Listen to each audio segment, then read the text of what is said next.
Хотоодны хатангчлалыг бүрэн хамгаадаг юм бэлтгэл одоогоор хаанч байхгүй. Гэхдээ тодорхой ийм үе шаттай хамгийн гол нь тууштай арга хэмжээнүүдийг та цогцоор нь хэрэгжүүлж чадах юм бол хотоод хатангаших явцыг бол удаашруулж болдог. За тэрнээс гадна таны биед тодорхой шимт хичээлийн бодис дутагдаад байх юм бол хотоодны салт бүрхүүл нөхөн төлжиж чаддаггүй. Тэгэхээр та шимт хичээлийнхаа дутагдлыг нөхөх замаар бас хатангашлаа цаашлан даймжруулахгүй байх, эрсдэлд хүргэхгүй байх боломжтой. Ер нь хотоод хатангашна гэж та ер нь яг юуг ойлгож байгаа вэ? За энэ дээр би товчхон ойлгомжтой мэдээлэл өгье. Тэгэхээр бидний хотоод бол өөрөө их онцгой бүтцтэй.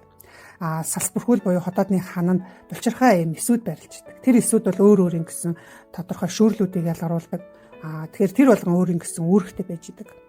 Тодорхой юм хүчин зүйлс тийм ээ шалтгааны улмаас энэ булчирхай эсүүд нь үхээд цөөрөд байгааг л бид нэр хотоод хатангасч гин гэж ойлгож байна. За жишээ нь эрүүл хотоодтой хүн байлаа гэж үзэхэд тэр хотоодных нь 1 мм квадрат буюу хаашаагаа 1 мм юм жижигхэн талбайд за хотоодны хүчил ялгаруулдаг эс гэхэд дунджаар нэг 300 эс байрлаж идэг. За тэгээ тэр эс нь болохоор өөрийнхөө жамаараа хэрвээ гэмтээхгүй байгаад ах юм бол 6 сарын дараа дахиад шинэ эсээр ингэж солигдоод явж идэг. Өөрөөр хэлбэл жилд нэг 2 удаа таны хотоодны хүчил ялгаруулдаг эсүүд чинь шинжлэгддэг байх нь дээ.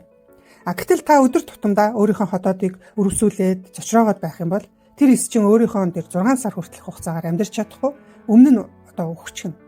За ингээд олон эсүүд үхээд байхын хэрээр таны хотоодны тэр сас бүрхүүл байгаа нэгж талбайд байрлаж байгаа эсийн тоо бол цөөрчдөг. Жишээ нь хотоодны хатангачлалыг үнэлдэг олон улсын үнэлгээ гэж байгаа. Тэр үнэлгээгээр хатангачлалыг C1 2 3 Ö1 2 3 гэдэг ингээд хотоодны аль гадаргуу дээр хатангашил явагдаж байгаагаар нь үнэлдэг. За C3 буюу хөнгөн шатн дотор хамгийн дээдлэлт нь байгаа энэ үе шатанд байгаа хүмүүсийг жишээ болгоод аваад үзэх юм бол хүчил ялгаруулдаг эсүүд нь 70%, 80% хүртэл устдаад цөөрцсөн байждаг. Тэгэхээр бид нар хотоодоо өдөр тутамдаа гэмтээгээд байх юм бол нөгөө шинэ эсээр солигдож шинжлэгдэж чадахгүй. За тэгээд хотоодны салт бүрхүүл буюу тэр хамгаалах давхарх ч өөр улам нэмэгддэг. Тэгэхээр таны хотоод эрүүл байгаа тохиолдолд 100% ингээд ажилдаг гэж үзэх юм бол хэрвээ та C3 буюу хатангарлалын дунд зэргийн үе шаттай байгаа хүмүүсийн хувьд болохоор хоолоо боловсруулах хотоодны үйл ажиллагаа 20-30% хүртэл ажиллагаатай болно. Тэгэхээр 100% ажиллаж чадахгүй 20-30% ажиллана гэхээр юу болох вэ? Таны хоол боловсруулах үйл ажиллагаа чинь доголдож эхэлнэ. Хотоод бага хүчил ялгаруулна. Тэгэхээр бага хүчил ялгаруулахын хэрээр таны эзэн хоолыг задлж чадахгүй. Ялангуяа уурагтай хоолтой махан хоолыг бол задлж чадахгүй. Тэгэхээр эндээс бол юу үсэх вэ? Тэгэхээр бидний биед үүсэж байгаа өвчлөлийн ихэнх шалтгаан нь таны биед хоол боловсруулах үйл явц доголдоод шимт хичээл авч чадахгүй шимт хичээлийн дутагдалд орсноос болдог. Тэгэхээр маш олон төрлийн асуудал хотоодны хатангашилтай хүнд үүснэ гэсэн үг.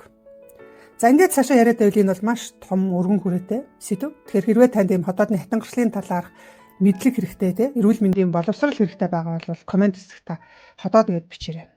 Олон хүн сонирхож байгаа юм бол бид нар энэ мэдээлэлд цааш нь үргэлжлүүлээ бас танд өгөөд иж болно. За хэрвээ та аль хэдийн хатангашилтай таны хотоод хатангашсан байгаа бол та бидэнд хандаж болно. Тэгэхээр бид танд хотоодоо нөхөн төлжүүлэх аргыг нөхөн сэргээх шимт хичээлийн дутагдлыг нөхөж өгөх юм нөхөн сэргээх хэмжлэгийг бол зөвлөж өгнө. За тэгээд мэдээлэл маань хэрэгтэй байсан байх гэж бодож байна. Хэрэгтэй хүмүүст нь шеэрлээд өгөөрэй. Зүрхээ харамгүй дараарай. Ингээд дараагийнхаа мэдээлэлээр утгагүй уулзцгаая. Хотоод гэцээ эмгэн онгойц сурцгаая.